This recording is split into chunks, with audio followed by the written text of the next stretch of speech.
2015 চনৰ 5 আগষ্টত এই দতমাতে UPPL দল জন্মগ্ৰহণ কৰিছিলে আৰু 9টা বছৰ কমপ্লিট কৰি 10টা বছৰত UPPL দল ভৰি দিছে আৰু এই 9টা বছৰত UPPL দলৰ প্ৰতিষ্ঠাপক সভাপতি UG ব্ৰহ্ম ডাঙৰীয়াৰ নেতৃত্বত যিখিনি কাম আজি UPPL মডেল অফ পলিটিক্স হিচাপে কৰা হৈছে এই UPPL মডেল অফ পলিটিক্সটো আজি ৰাইজে দেখিবলৈ পাইছে। এই সময়ত বড়োভূমিৰ পৰিস্থিতি ভাল নাছিলে, য'ত হত্যা হিংসা ভাতৃঘাতী সংঘৰ্ষ বিভিন্ন পৰিৱেশবিলাক বদলেণ্ড আছিলে। ইয়াত গণতান্ত্ৰিক যিটো বাতাবৰণ সেইটো ঠিক নাছিলে। ইলেকশ্যন আহিলে ইয়াত মাৰপিট হয়। এনেই নৰ্মেল চিটুৱেশ্যনতো বড়োলেণ্ডত মানুহে ঘূৰা ফুৰা কৰিবলৈ ভয় কৰে। জাতি জনগোষ্ঠীৰ মাজত সমন্বয় নাছিলে। তেনেকুৱা বহুত পৰিৱেশ বেয়া পৰিৱেশ আছিলে, য'ত UG ব্ৰহ্ম ডাঙৰীয়াই 2015 চনত UPPL দলটো গঠন কৰিছিলে।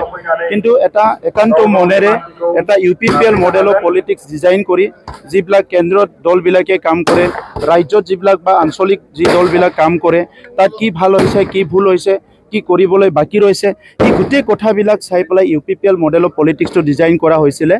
আৰু ভাৰতীয় মানুহ হিচাপে ইয়াৰ নাগৰিকসকলে কি পাইছে কি পোৱা নাই, কি দুখ আছে কি বেদনা আছে, এই গোটেই কথাখিনি লৈ পেলাই UPPL মডেল অফ পলিটিক্সটো আৰম্ভ কৰিছিলে। আৰু আজি আপোনালোকে দেখিবলৈ পালে স্বাধীনতাৰ পিছত যি সময়ৰ পৰা ঘাত প্ৰতিঘাত সংঘাতবিলাক আৰম্ভ হৈছে, আজি প্ৰথম 5টা বছৰ আপোনালোকে দেখিবলৈ পাইছে য'ত বড়োলেণ্ডৰ বড়োসকলৰ লগতে সকলো জনগোষ্ঠীয়ে শান্তি সম্প্ৰীতি নিৰাপত্তা পাবলৈ সক্ষম হৈছে। দীঘলীয়া সময় আত্মনিয়ন্ত্ৰণৰ সংগ্ৰাম হৈ গ'ল আৰু সেই আত্মনিয়ন্ত্ৰণৰ সংগ্ৰামৰ দ্বাৰাই 3টাকৈ চুক্তি হৈ গ'ল। এই 3টাকৈ চুক্তিৰ পিছত আজি যিখিনি অধিকাৰ পাইছে সেইখিনি অধিকাৰ লৈ পেলাই সকলো জাতি জনগোষ্ঠীৰ লগত মিলিজুলি একেলগে আগবাঢ়ি যোৱাৰ কাৰণে UPPL মডেল অফ পলিটিক্সটো ডিজাইন কৰা হৈছে।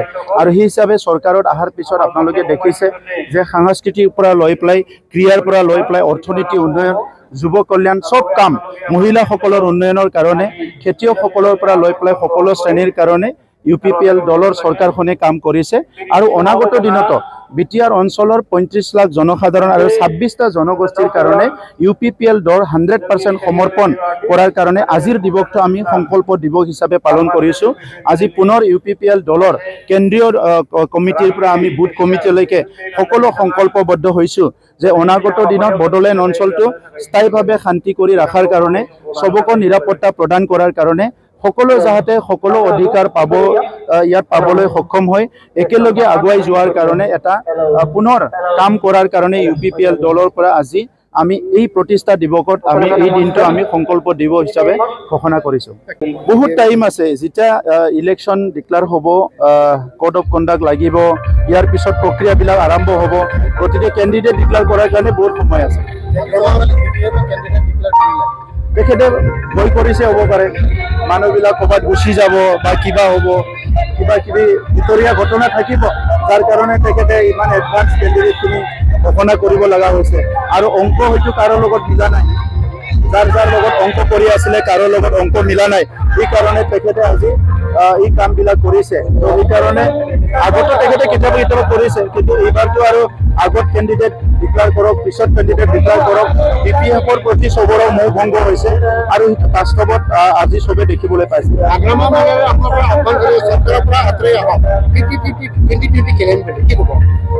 এইবিলাক কথা মানুহৰ আগত ক'বলৈ ভাল, বাস্তৱত কৰিবলৈ বহুত কঠিন। তেখেতকো আগতে আমি কৈছিলোঁ, যেতিয়া তেখেতে পাৱাৰত আছিলে তেতিয়া BPPয়ে কৈছিলে যে 50-50 খেলিম, এতিয়া তেখেতে কৈছিলে যে 7জন PCDRৰ এই সময়ত MCLA আছে, আপোনালোকে 7জন লওক বুলি পেলাই। চ' আজি তেখেতৰতো 10জন আছে, 50-50 ক'ৰ পৰা আহিল? চ' এই কথাবিলাক এনে ক'বলৈ ভাল, শুনিবলৈ ভাল। বাস্তৱত কাৰোবাৰ যদি ইচ্ছা আছে, ইণ্টাৰেষ্ট আছে, টেবুলত বহি আলোচনা কৰিব পাৰে। এৰা ধৰা কৰি আলোচনা কৰি মীমাংসা নোহোৱাৰতো কোনো কথা নাই। দুটা দেশৰ যুদ্ধই মানে মীমাংসা হয়। গতিকে এটা জনগোষ্ঠীৰ ভিতৰত বা এটা অঞ্চলত কিবা এটা সমস্যা মীমাংসা কৰিব নোৱাৰা একো কথা নাই, কিন্তু চিনচিয়াৰিটি লাগিব। আমি আপোনাৰ আৰু মোৰ কাৰণে ৰাজনীতি কৰা নাই, আপোনাৰ কাৰণে মোৰ কাৰণে ৰাজনীতি কৰিলেতো আৰু এইটো কথা নহয়, কিন্তু আমি কৰিছোঁ 35 লাখ জনসাধাৰণৰ কাৰণে। গতিকে এই কথাটো ইমান মানে বাচ্চাৰ নিচিনা আমি কৰি থাকিলে নহ'ব নহয়।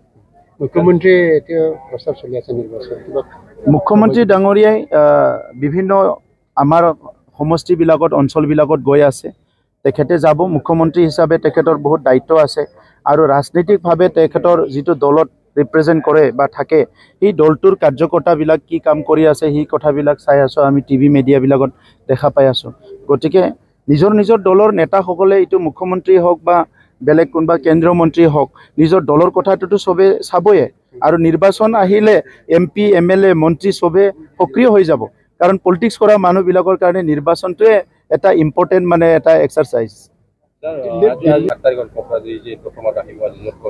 আহিব চবতো আহিব পাৰে অসমৰ মুখ্যমন্ত্ৰী ক'ত যাব নোৱাৰে এইটোতে এটা কুৱেশ্যন হ'ব নালাগে যে মুখ্যমন্ত্ৰী আহিব এইটো এটা কুৱেশ্যন হ'ব নালাগে বাকী কিবা যদি মুখ্যমন্ত্ৰীয়ে কিবা এটা বেয়া কথা কৈছে বা কোনোবা দলৰ আঘাত হোৱা মানুহৰ আঘাত হোৱা কথা তেতিয়া মোক সোধক এইটো মুখ্যমন্ত্ৰী এনেকা কৈছে আপুনি কি কয় এনে মুখ্যমন্ত্ৰী আহিব সেইটো এটা প্ৰশ্ন হ'ব নালাগে প্ৰধানমন্ত্ৰী আহিব মুখ্যমন্ত্ৰী আহিব নিজৰ দেশতো চবে ঘূৰিব নিজৰ ৰাজ্যত চবে ঘূৰিব কিবা সিদ্ধান্ত লৈছে মিত্ৰতাৰ কাৰণে কাৰোবাৰ লগত মিত্ৰতাকে আমাৰ নিজৰ মাজত আলোচনা চলি আছে 40টা সমষ্টিত কাম চলি আছে আমি দল সংগঠন যিমান আছে চবৰ লগতো আলোচনা কৰি আছোঁ আমাৰ মাজতো আমাৰ এক্টিভিটিবিলাক আমি অলপ এক্টিভেট কৰি আছোঁ গতিকে এই গোটেই পৰিৱেশটো লৈ পেলাই আমি কাম কৰি আছোঁ আৰু চাই আছোঁ পৰৱৰ্তী সময়ত আপোনালোকক